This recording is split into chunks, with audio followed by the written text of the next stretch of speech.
lu bees loo xam ne dafa ñëw dolleeku ci kaw góorgóorlu bi yow bi nga nekkee primature am nga ay dogal yu am solo yoo jëloon ndax tey jii gëmoo ne dogal yooyu dafa diisoon ci gouvernement bi moo tax mu dellu ginnaaw wala boog lii dañ ko doon séntu.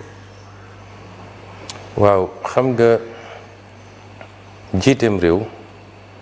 dafa war a am luy laytaay bi mooy am yërmande ci waa réew mi te décision booy jël rek na nga ci njëkk a seet l'intérêt général ou à défaut l'intérêt de la majorité, de l'excellente majorité, parce que c'est difficile nga am benn décision boo xam ne ça convient à tout le monde réew dafa xaw a doy waar mais lu mel ni nag njëg yi moom gisuma fu ñu naan wàññi nañu ñu ne am nañu mu arrangé wu su dee wàññi bi lorul benn secteur économique mënuñ ne wàññi nañu ñu ne am nañu mu lor donc am yërmande ci askan bi mooy nga bañ a jiital rek les statistiques et les chiffres ak liy jóge étranger ñu la koy essayer imposer pour mun la accorder des avantages loolu bokk na ci yéeg-yéeg bi jiit war a am ci réewam ci askanam dama wax fii ci assemblée nationale bi ma fi mujjee ñëw en tant que premier ministre maam lu bëri lu ma wax ci affaire u prix yi ci seeni stratégie nag dañuy dem dagg leen ci intéressé di essayer wax loo Ousmane Sonko lu mu waxul dama ne woon bu ñu demee ba mu métti ba ñu xam ni mënatuñu maintenir les prix tels quels boobaa nañu dellu si askan wi neen lii mënuñu ko maintenir waaye loolu yëpp am na lu ko jiitu ma waxoon nag li ko jiitu parti yooyu nañu dagg génne ko ci ñëw rek ne Ousmane Sonko annoncé woon na hausse des prix ça c'est de la malhonnêteté intellectuelle li ma waxoon mooy booy xool njëg yi nga jël njëg yi ñu yokk barki démb defe naa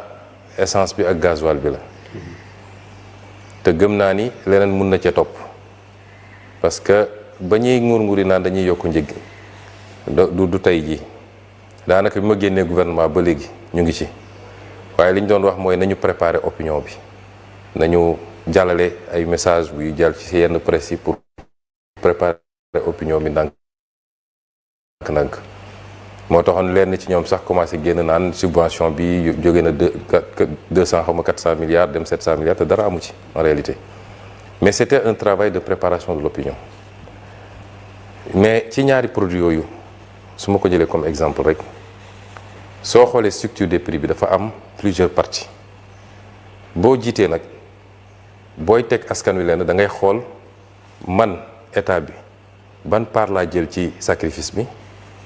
ñi nga xam ne ñoom ñoo yor mbir yi ñooy importer wala ñooy jaayaat ban sacrifice laa leen demandé doog a ne peuple bi tam ban sacrifice laa ko demandé mais ñoom bu ñuy def benn partie rek moo leen ci intéressé mooy lépp nañ ko xëpp peuple bi parce que soo jëlee essence ak gasoil li koy déterminer condition bi ngay approvisionné wu ban marché ngay approvisionné ak ñaata ngay approvisionné benn élément la capacité bi nga am yow pour raffiner par exemple beneen élément la te ñun Sénégal am nañu capacité raffinement ñetteel bi nga doog a ñëw nag ci structure prix bi naka lañ koy séddalee depuis kii importé grossiste ba marge détaillant bi mais nga dugal aussi lu am solo mooy les taxes parce que boo liggéeyee ci produit hydrocarbures Sénégal les taxes représentent entre 40 et 52% du prix c'est-à-dire ku dem jënd tey essence ñu ne la jaay nañ la ko 900 et quelques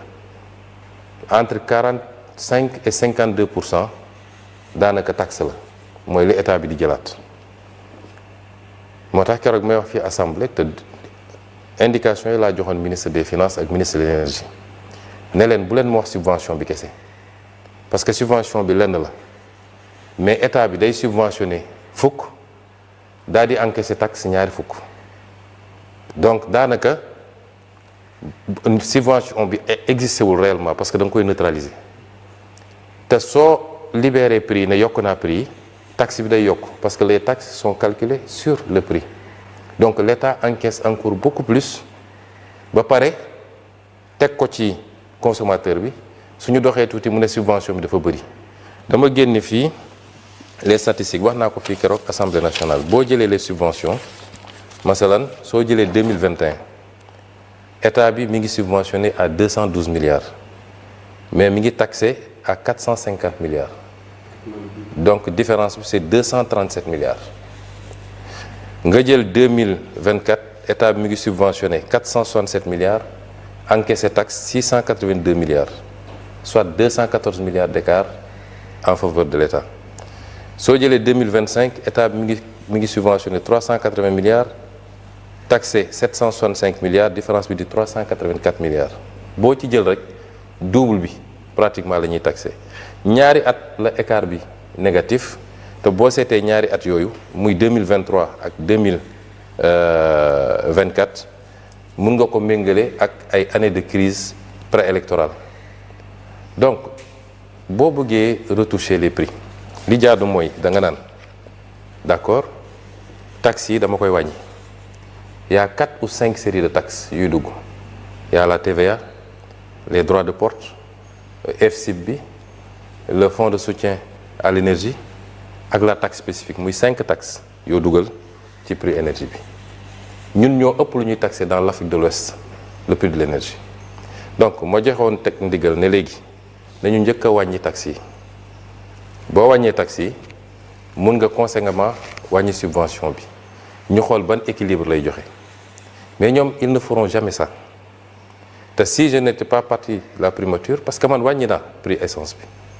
wàññi naa bon ñun bokk gouvernement bi mais sous mon autorité bi may jox instruction le ministre Birame Souleye dama ko ne je ne veux pas de commentaire xam naa ni mun nañu wàññi prix essence bi c'est pas normal dans presque toute la zone UEMOA ñun ñoo ëpp prix wu carburant te pourtant fi ñeneen ñi jëndee la ñuy jëndee à part Niger bi nga xam ne am na carburant ñeneen ñëpp fa ñuy jëndee la ñuy jëndee ñun am nañu raffinerie ñu bëri ci ñoom amuñu raffinerie boo ñu wàññee woon taxes yi tuuti ak yeneen mun nañu wàññi prix carburant bi crise am na effectivement dans le monde ñun dañu nekkoon déjà en crise financière et budgétaire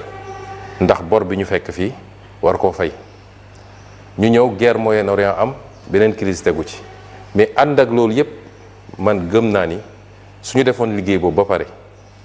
amaana du ñu yokk mën na am sax dañuy wàññi et c'est ça qu'on attend des gouvernants mooy toujours na nga jiital yërmande bi nga am ci askan wi maintenant su dee dafa am ay conditionnalités yi ngeen di imposer de l'extérieur ñun de bi ñu fay nekk dañ koo bañoon ne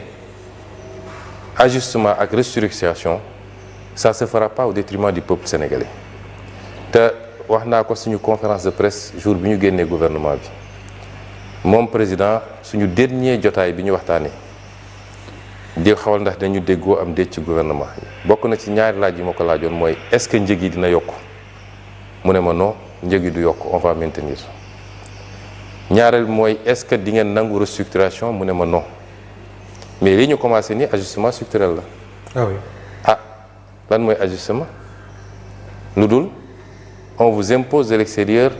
yenn mbir yu xam ne leer na ni baaxul ci askan wi on fait supporter au peuple parce que situation économique du pays situation financière et budgétaire mayul ñu supporter un certain nombre de choses c'est une forme d'ajustement et je ne crois pas que ça va s'arrêter ci bii loolu nag jàpp naa ni bokkul ak gis-gis boo xam ne méngoo nag jiite bu ànd ak yërmande ci askan wi gëwuma ko. d'accord damay ñëw ci nekkinu askan wi bu weesoo njëkk yi ak yenn yi nga xam ne mooy les prix dafa am tamit wàllu dëkkuwaay sonal sénégalais yi rawatina yenn ci ay barab yi nga xam ni arrêté woon nañ les